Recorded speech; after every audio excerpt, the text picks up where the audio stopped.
আজ জন্মাষ্টমীর পুজো, তার সঙ্গে রাম ঠাকুরের উৎসব। আর সেই রাম ঠাকুরের উৎসব উপলক্ষে আমাদের পাড়ার এক দাদার বাড়িতে এই অনুষ্ঠানটা প্রত্যেক বছরই করা হয়ে থাকে। তো আমাদের পাড়ার অনেকের বাড়িতেই নেমন্তন্ন থাকে এবং আমরা সবাই একসঙ্গে চলে যাই দাদার বাড়িতে নেমন্তন্ন খেতে। আর এই দেখো কোথায় রাম ঠাকুরের পুজোটা হচ্ছে, সেইখানে চলে যাচ্ছি। আমি আর নিতু সবাই দাঁড়িয়ে আছে, আর আমি আর নিতু চলে যাব একটু ঠাকুরকে প্রণাম করতে। তো চলো দেখি কীরকমভাবে রাম ঠাকুরটাকে সাজিয়েছে, দেখবে খুব সুন্দর করে সাজানো হয়েছে। আর এদের কত লোক বসে খাচ্ছে তোমরা দেখতেই পাচ্ছ। তো ওপরে চলে এসেছি আমরা, তো এসে দেখছি কত সুন্দর, দেখো কত সুন্দর করে সাজানো হয়েছে, তোমরা দেখতেই পাচ্ছ। প্রত্যেক বছরই এটা করা হয়ে থাকে। এখানে কিন্তু গোপাল ঠাকুরও আছে, আর কীর্তন হচ্ছে ঠাকুরের। তো ঠাকুরের সত্যি নাম শুনলে মন জুড়িয়ে যায়। তো আমি আর নিতু প্রণাম করে নিলাম। এখানে সারা দিন ধরে চলে, পুরো ভোর থেকে পুরো রাত অবধি এটা চলে। সারাদিন ঠাকুরের নাম হবে। তো প্রণাম তো করে নিলাম দুজনা, তারপরে সেলফিও তুলে নিলাম একটু।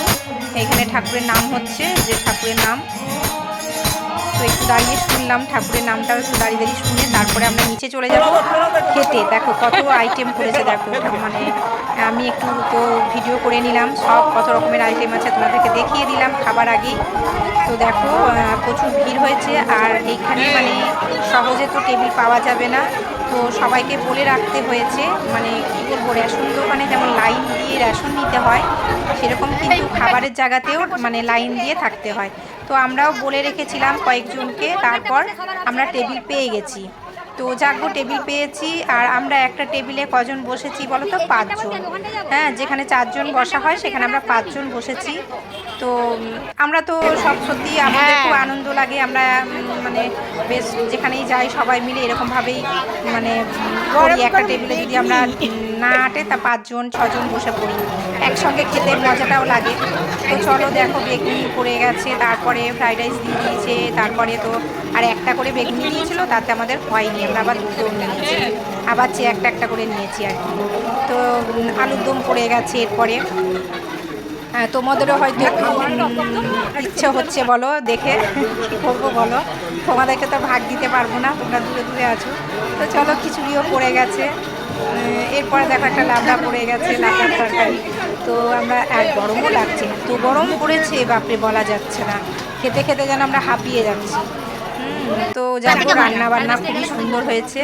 আর ঠাকুরের ভোগ তো সত্যি বলার কিছু নেই। আর তারপরে চাটনিও পড়ে গেছে। এরপরে পায়েস, আর পায়েস তো আমার ভীষণ মানে কী বলবো, একটা প্রিয় জিনিস, প্রিয় খাবার আর কি বলতে পারো। তো পায়েসও পড়ে গেছে। পায়েস কিন্তু আমি আবার একটু চেয়েও নিয়েছি, তারপরে বন্ধে দিয়ে দিয়েছে। তো চলো আমাদের তো খাওয়া শেষ, তোমাদের কেমন